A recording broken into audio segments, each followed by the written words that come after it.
बहुत भोली हो तुम सीता।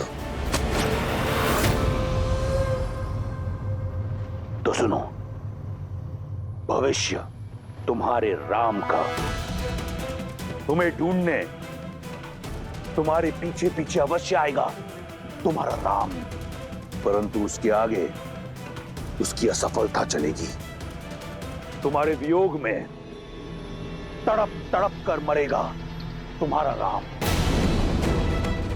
और धीरे धीरे तुम और ये संसार उसका नाम तक भुला देंगे। किसका? तुम्हारे राम का। क्योंकि ये संसार असफलता को स्मरण नहीं करता।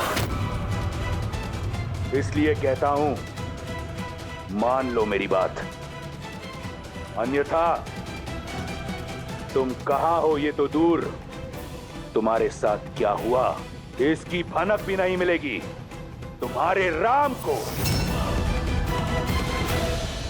भविष्य अपना सुन लो रावण।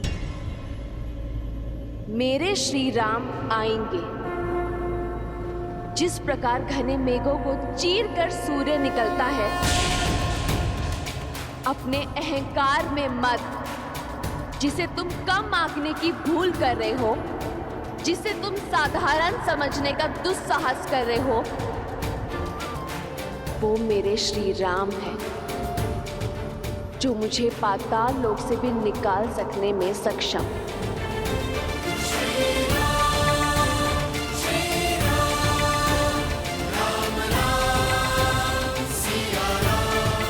अच्छा हुआ राम कि तुम आ गए।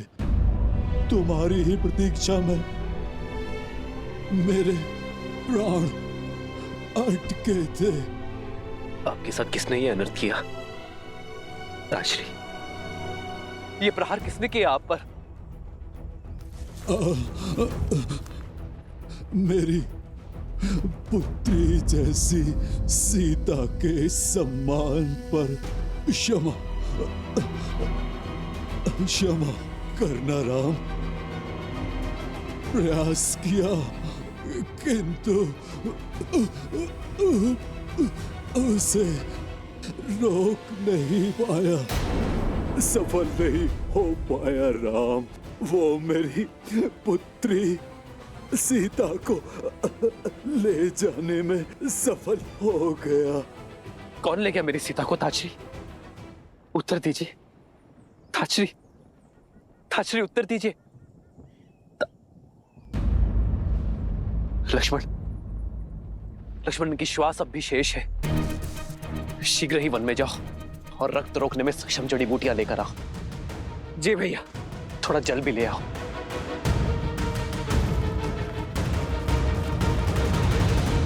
दस लोकों में तुम्हारी वीरता का डंका बजता है ना दशानन? वीरता शब्दों में नहीं, कर्मों में झलकती है। और यदि तुम स्वयं को वीर समझते हो, तो अपना बल एक नारी पर क्यों दिखा रहे हो? क्यों मेरे राम का सामना करने से कतरा रहे हो? एक बार उनके समक्ष जाओ, सामना करो उनका युद्ध में, तब समझोगे कि वो कौन है और क्या है उनका अस्तित्व। जब मेरी बहन के अंग भंग हो रहे थे, तो क्यों मौन था तुम्हारा राम? युद्ध की केवल एक नीति है, एक लक्ष्य, विजय। और विजय प्राप्त करने के लिए रणभूमि में उतरने की आवश्यकता नहीं। मैं तुम्हें नहीं हर रहा, राम की लज्जाजनक मृत्यु का प्रबंध कर रहा हूं। वो जो पत्थर बनी स्त्री को ताड़ता है, वो स्वयं अपनी पत्नी का मान नहीं जीत पाएगा, नहीं ढूंढ पाएगा उसे। और फिर लज्जा, ग्लानि, अपमान का त्रिशूल प्राण हर लेगा उसके। अपनी नियति को स्वीकारो सीता, जो केवल लंकेश दशानन रावण है, मेरी नियति श्री राम है और प्रेम में बल और छल का स्थान नहीं होता रावण, केवल विश्वास का होता है। पर तुम ये बात कभी नहीं समझोगे। अपने सभी लोगों में मुझे कहीं भी छुपा लो, मेरे श्री राम मुझे ढूंढ ही लेंगे।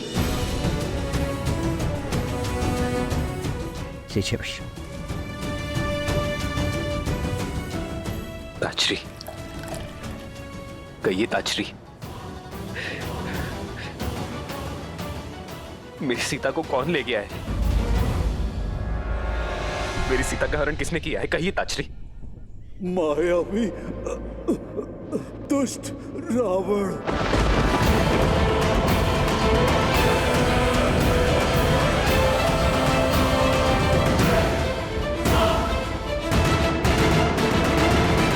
सीता ने बहुत संघर्ष किया राम, बड़ी पीड़ा में थी वो। उसके मुख और स्वर से केवल एक ही विश्वास था कि उसके राम आएंगे, उसकी रक्षा के लिए।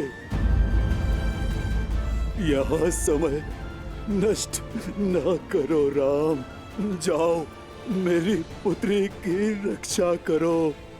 केवल तुम ही उसे ला सकते हो राम। ताजरी,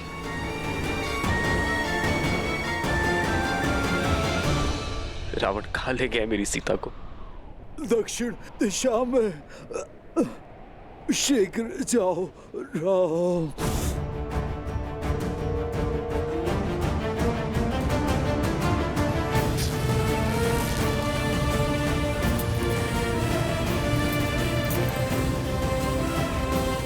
कर लो जो करना है। हम इतनी दूर निकल आए हैं कि राम सपने में भी नहीं पहुंच सकता।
आपने एक पिता होने का, एक मित्र होने का, एक धर्मात्मा होने का, तीनों का कर्तव्य निभाया है। आप हमारे लिए पिता समान हैं, इसलिए अब मैं एक पुत्र होने का कर्तव्य भी निभाऊंगा।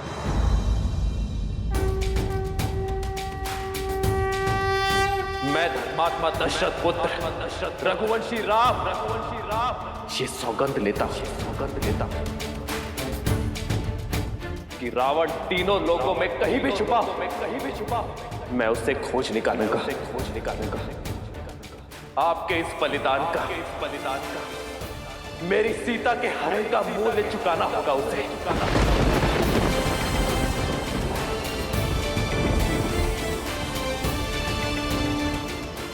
मैं ये सुनिश्चित करूंगा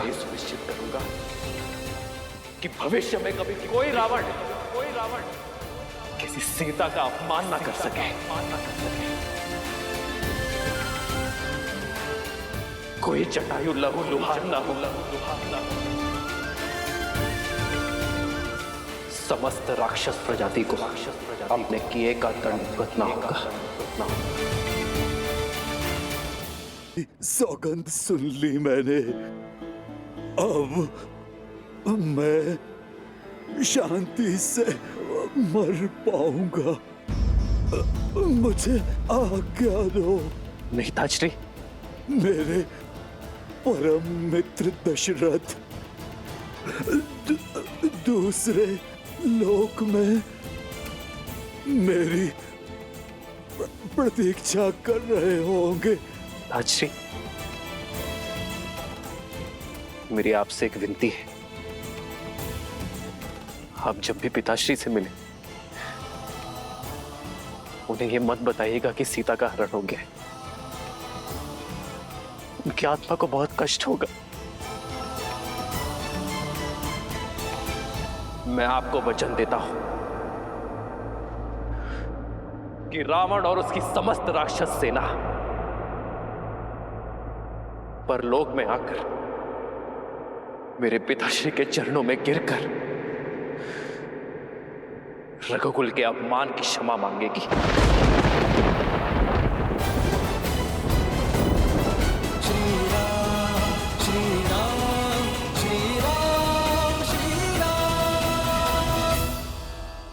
जो तुमने कहा वही सत्य है। राम नाम सत्य है।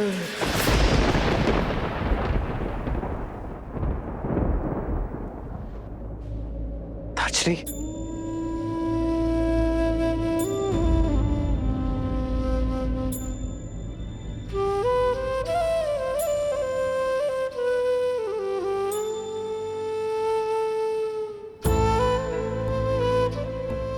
स्वार्थ साधने वाले इस संसार में ताजश्री जैसे लोग विरले होते हैं, जो एक पर स्त्री के सम्मान की रक्षा के लिए अपने प्राणों का बलिदान करते हैं।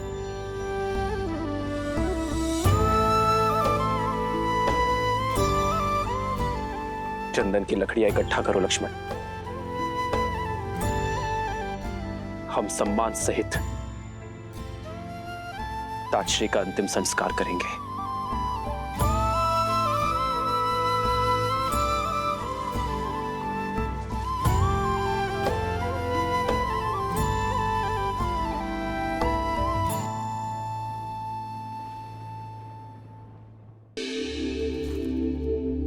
रूमा की कोई सूचना?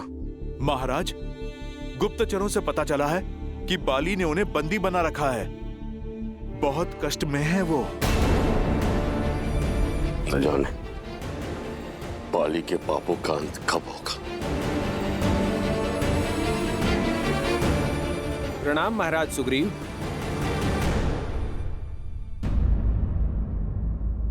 ये क्या है? आभूषण? ये आभूषण वन में? हम वन में भोजन इकट्ठा कर रहे थे, तभी आकाश से आकर ये गिरे। हमने देखा एक विमान में कोई राक्षस किसी स्त्री को ले जा रहा था। ये आभूषण वही नीचे फेंक रही थी महाराज। विमान का स्वामी तो एक ही है, लंकापति दुष्ट रावण। किसी अबला नारी का अपहरण कर बाली की ही भांति मर्यादा की हर सीमा लांघ दी उसने। न जाने ये संसार ऐसे पापियों का भार कब तक सहन करेगा। पाप चाहे जितना प्रबल हो, उसका नाश निश्चित है। वो दिन दूर नहीं, चाहे बाली हो या रावण। मेरे प्रभु श्री राम आकर इस संसार को ऐसे दुष्टों से मुक्त करेंगे, पाप का नाश करेंगे।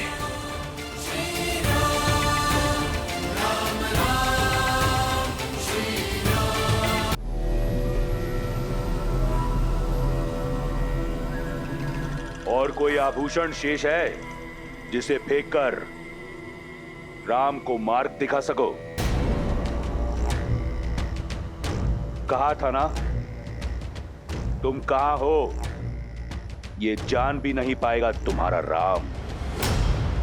देखो इस विशाल सागर को, कैसे पार करेगा तुम्हारा राम। ना दिशा का ज्ञान होगा और ना दूरी का। लंकेश के साम्राज्य में तुम्हारा स्वागत है सीता। पत्थरों की नहीं, शुद्ध स्वर्ण से बनी है मेरी लंका। यहां चारों ओर मेरे सैनिक पहरा देते हैं। यहां सागर भी मेरे आगे नतमस्तक है। क्या लगता है यहां आ पाएगा तुम्हारा राम? मुक्त कर पाएगा तुम्हें?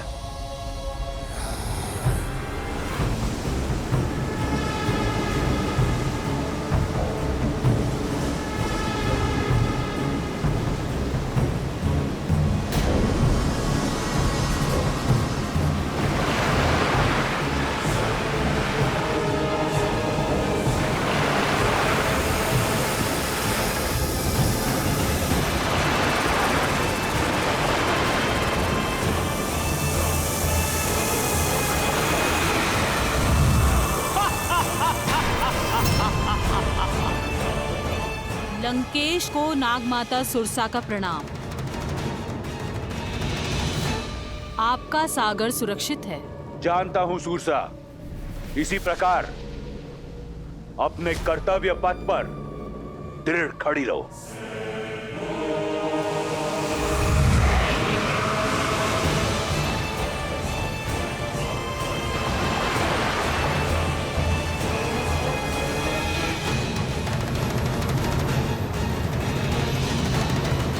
सुरसा है ये, जो आता है निगल जाती है।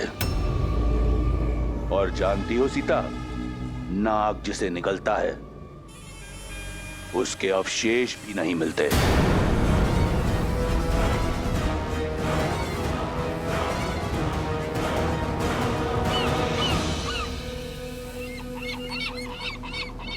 इन पक्षियों को देखकर कहीं आशा की उड़ान मत भर लेना सीता। रावण के अधिकार के सागर में पक्षी आप भले ही जाए, पार नहीं कर सकते।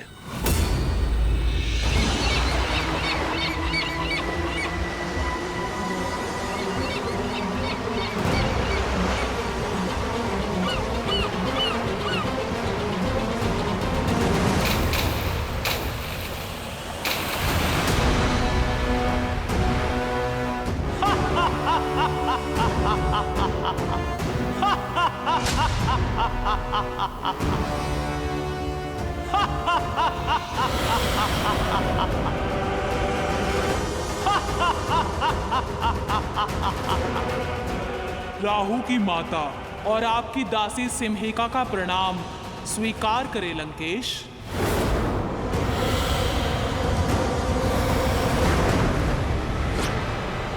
देखा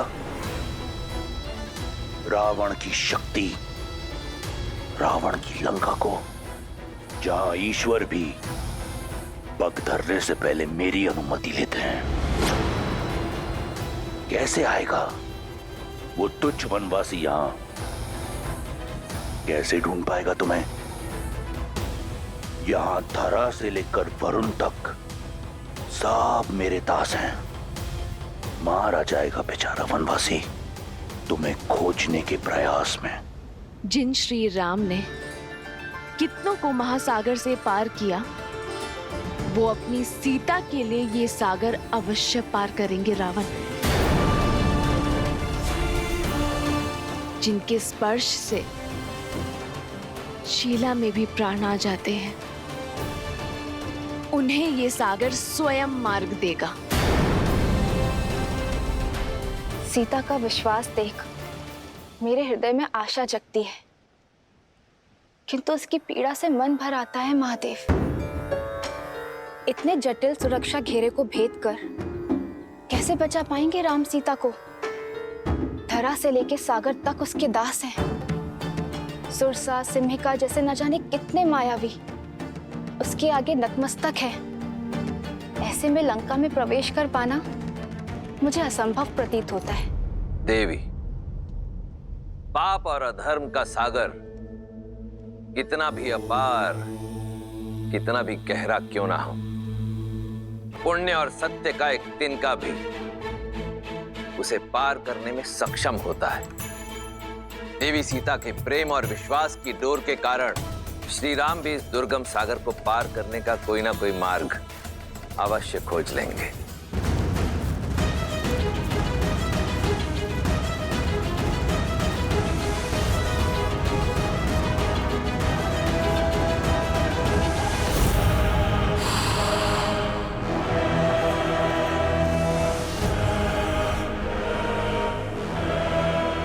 लक्ष्मण, हमें दूसरी ओर से जाना होगा।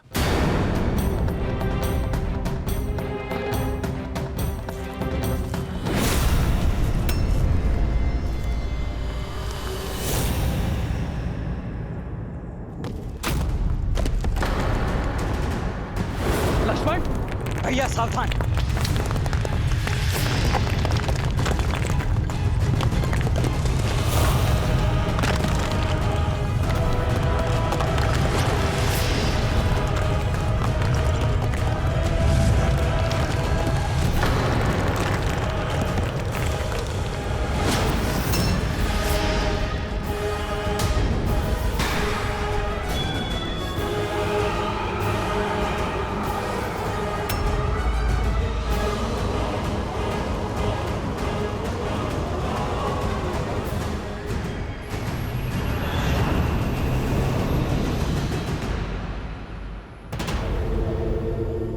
वन के दुखों का अंत हुआ। स्वर्ण लंका तुम्हें अनंत सुख और स्वागत देने को तत्पर है।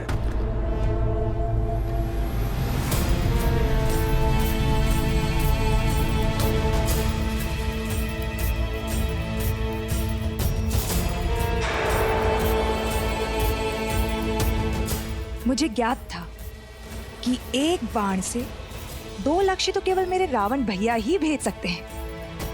मेरे और मेरे पुत्र के प्रतिशोध के साथ साथ उन्होंने अपना प्रतिकार भी ले लिया।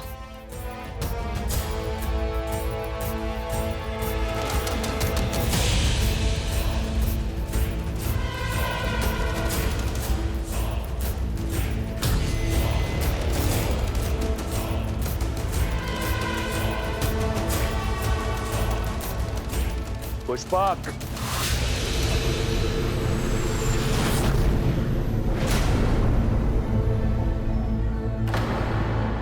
लंकेश कहाँ जा रहे हैं?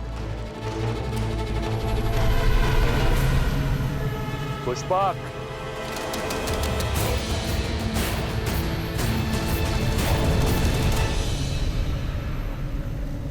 श्री राम।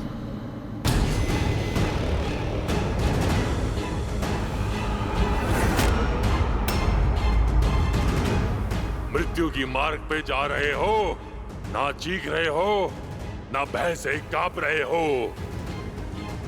कौन हो तुम जिसको मेरा भय नहीं? भय भी स्वयं जिससे भयभीत है, वो तुमसे क्यों भयभीत होगा राक्षस? ठीक से देखो, ये वही हैं जिन्होंने सहस्त्र गजों की शक्ति से युक्त ताड़का का वध किया, अति बलशाली विराट का संहार किया, हर और दूषण समेत 14 सहस्त्र राक्षसों को काल का भोज बना दिया। तो जो सिंह का आखेट करते हैं, तो भला तुम जैसे मूषक से क्यों भयभीत होंगे? मेरा अंत करना सरल नहीं।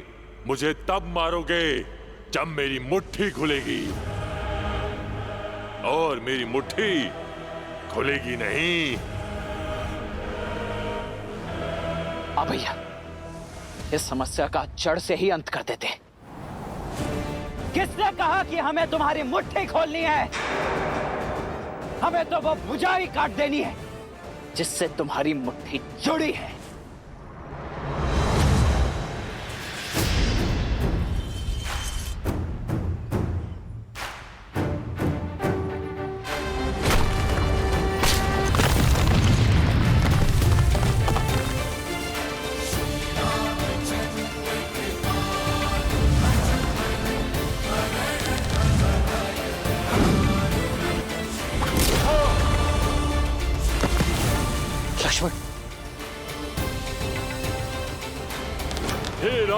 हे लक्ष्मण, आपके इन तीरों से मुझे मुक्ति नहीं मिलेगी।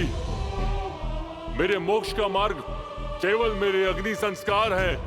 तभी मुझे इस नारकीय जीवन से मुक्ति मिलेगी और तभी मैं आपको देवी सीता तक पहुंचने का मार्ग दिखा पाऊंगा।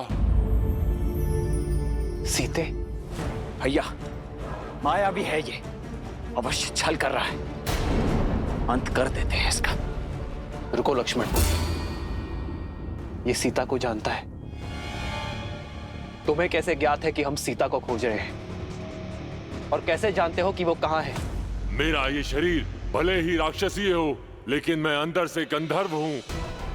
मेरा नाम धानु था। मैं बहुत ही शक्तिशाली था और उसी शक्ति के मद में चूर होकर भयावह रूप लेकर ऋषि मुनियों को अलंकित करता रहा। और एक दिन अज्ञानतावश मैंने ऋषि स्थूलशिला को उत्पात दिखाया और उन्होंने मुझे इसी रूप में रहने का श्राप दे दिया और क्षमा मांगने पर मुक्ति का मार्ग बताया। और जब श्री राम अपने भाई लक्ष्मण के साथ माता सीता को खोजने आएंगे तभी होगा मेरा मोक्ष। रूप चला गया किंतु शक्ति का अहंकार नहीं गया। इंद्रदेव को युद्ध के लिए ललकारा था मैंने, और जब उनके वज्र के प्रहार से मेरा सिर मेरे पेट में घुस गया तब से ये धानु कबंध कहलाने लगा। वर्षों से अपने मुक्ति दाता श्री राम का ही मार्ग देख रहा हूं मैं। तो अब मुझे मेरी सीता का पता बताओ। बताओ कि वो कहाँ है, किस हाल में? उसके लिए आपको मुझे इस राक्षस देह से मुक्त करना होगा। तभी अपने दिव्य दृष्टि से आपका मार्गदर्शन कर पाऊंगा। शीघ्र ही मुझे जीवित जलाकर मुक्त कीजिए श्री राम। नहीं, किसी को जीवित जलाना महापाप की श्रेणी में आता है। ये मैं नहीं करूंगा। किसी के कष्टों का अंत करना पाप नहीं पुण्य है श्री राम। अब और विलंब मत करिए, मुझे मोक्ष दीजिए ताकि मैं आपको देवी सीता का समाचार दे सकूं।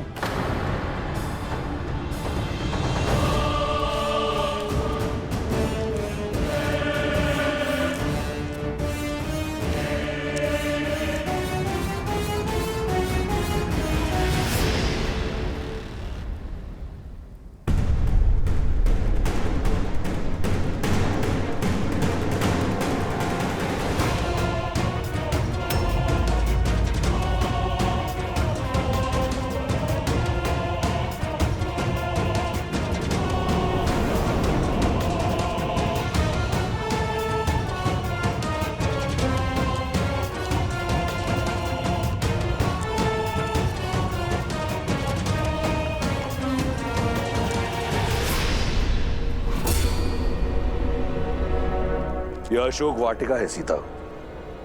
यहां देवता भी पग नहीं धरते।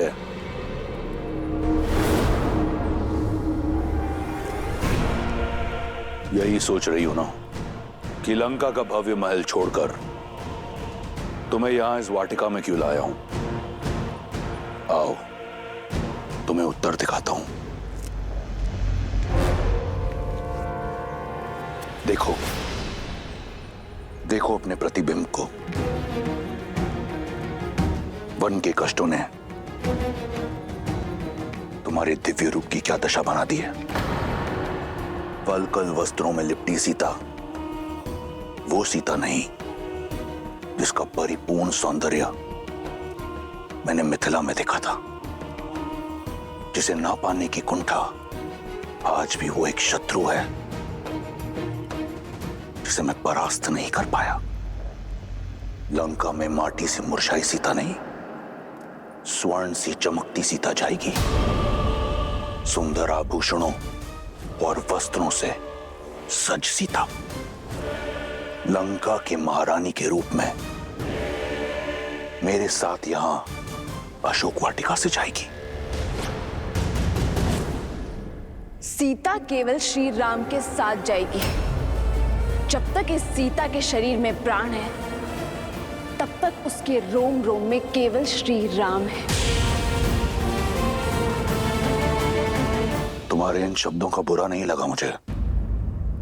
मैं समझता हूं, वियोग की पीड़ा है।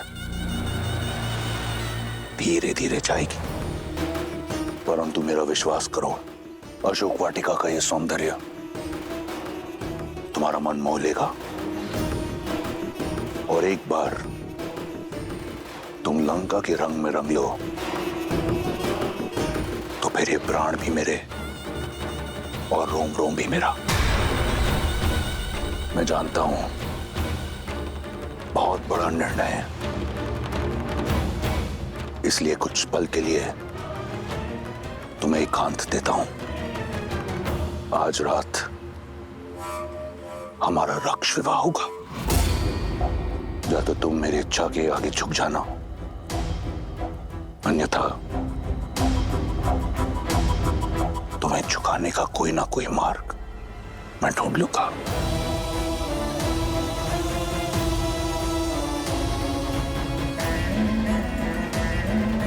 लंकेश को प्रसन्न करने का दायित्व अब तुम्हारा है। त्रिजटा से कहो शीघ्र अतिशीघ्र सीता को सज्ज करे।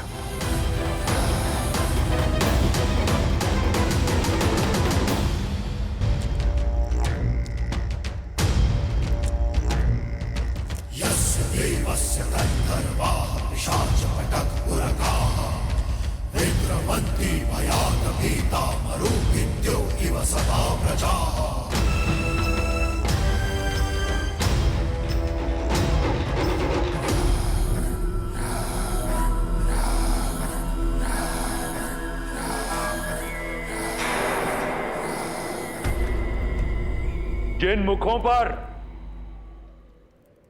राक्षस विजय का अभिमान होना चाहिए, उन पर प्रश्न चिन्ह का प्रतिबिंब क्यों दिख रहा है मुझे?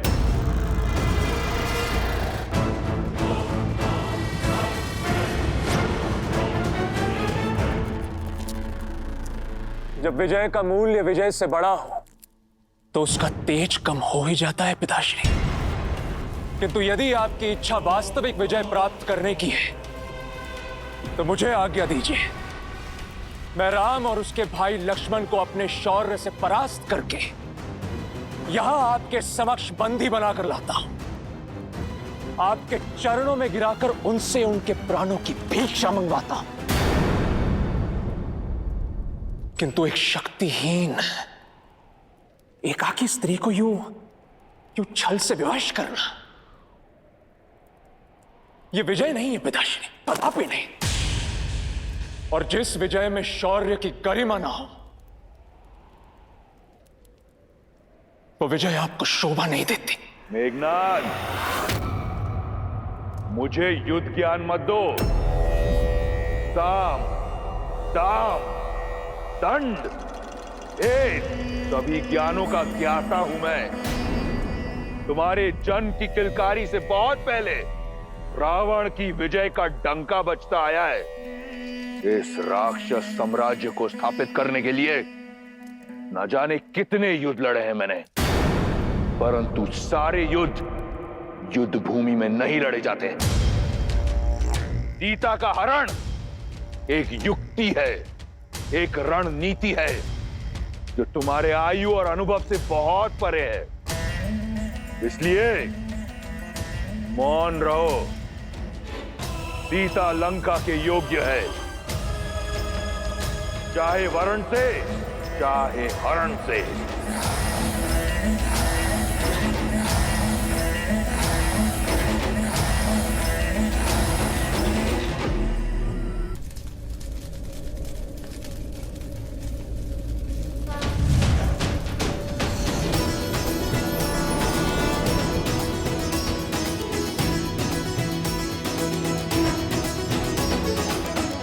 मुझे मुक्त करने के लिए धन्यवाद रघुनंदन।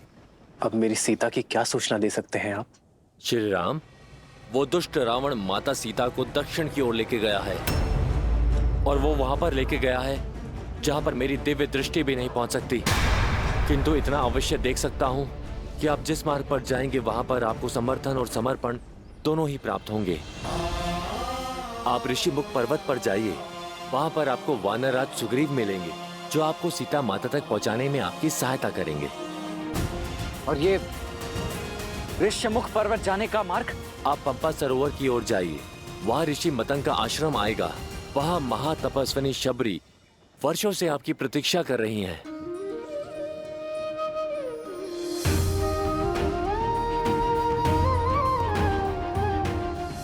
उनकी प्रतीक्षा का अंत भी होगा और साथ ही साथ आपकी आगे की यात्रा का आरंभ भी होगा। और वही आपको बताएंगी कि किससे समर्पण और किससे समर्थन आपको प्राप्त होगा और आप अपनी पत्नी तक कैसे पहुंच पाएंगे।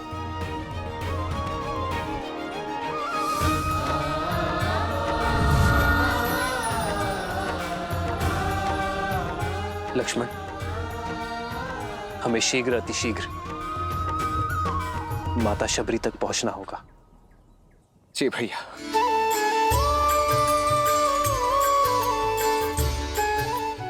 मेरे राम,